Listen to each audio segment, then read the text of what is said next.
we've discussed dharma, we've discussed dharma sankat.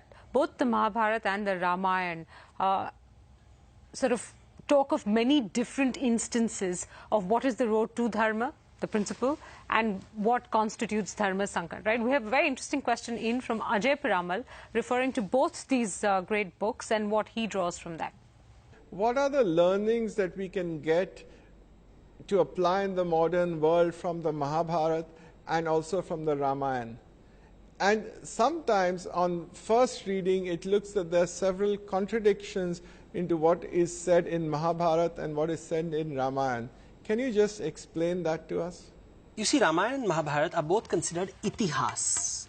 Now, itihas is conventionally translated as history, but it actually means it's a tense agnostic term, which means so it was, so it is, and so it will be. That means it is timeless. Right. One. Second is, let's look at the Ramayana and the Mahabharata. They exist in two different contexts, so they cannot be seen as equals. And that's the mistake. The Western mind forces us to look at them as equal why don't books. the two communicate the same message thing? Because you see, you are standardization, obsessed with standardization. But हमारा क्या स्वादानुसार है? तो एक स्वाद है द्वापर युग का, एक स्वाद है त्रेता युग का. So one is for the Treta Yuga, which is an earlier, more innocent age, and a later phase in the organization, which is darker, which is slightly more corrupt.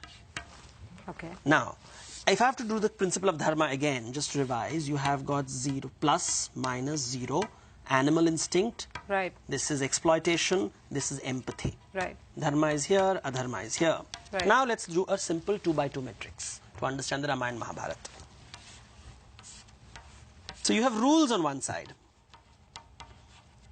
Right. Rules are followed, rules are not followed. Okay. Then we have the principle on the other side, dharma. Dharma is upheld, dharma is not upheld. Right. Now look at the Ramayana. In Ramayana, dharma is upheld and rules are upheld at the same time. So you have Ram. So rules and dharma are aligned. Everything is about the other. Everything is about the other. Everything is about the other. Even at the cost of oneself. Even at the cost of oneself. Almost always at the cost of oneself in the case of almost Ram. always. Yes. So it's misery in the forest, misery in the palace. Got it. His opposite is the great alpha male, which somehow people seem to like today, tells you about the times, is Ravan. No dharma, no rules. No rules, no dharma. Your wife is my wife. Right. And I'm an animal. Even my son dies, I will not let go of my little toy. My brothers die, I will not let go of my little toy. That's Ravan. Now look at this same thing. Rules are broken, bending, and Krishna always bending the rules, breaking the rules. But the principle is intact. It's always for the other. Okay. Now let's look at the most favorite character, Duryodhana. He never breaks the rule. But he's constantly violating the principle. He's constantly violating the principle. He is holding the letter of the law, never the spirit of the law. Okay. This is the spirit. This is the letter. This is the belief. This is the behavior. He's a pretender. Where does Yudhishthir fit in all of this? Yudhishthira is someone struggling to be Ram. He moves from here to here. This is the journey of Yudhishthira with the help of Krishna. You see, his honesty is about rules. He's not realizing it's not about rules, it's about principles. Right.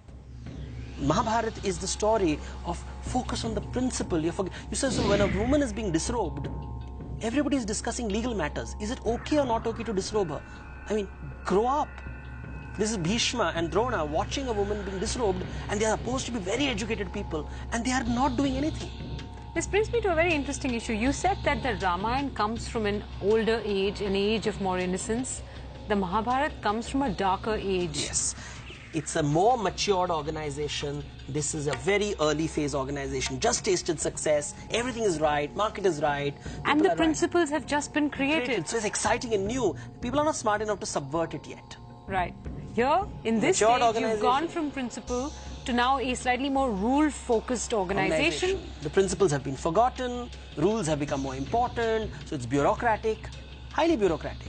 Letter of the law. Spirit of the law is not there. Like any bureaucracy, all the rules are upheld, but people still don't have food. So the principle is forgotten. The woman is disrobed, but nobody's arrested.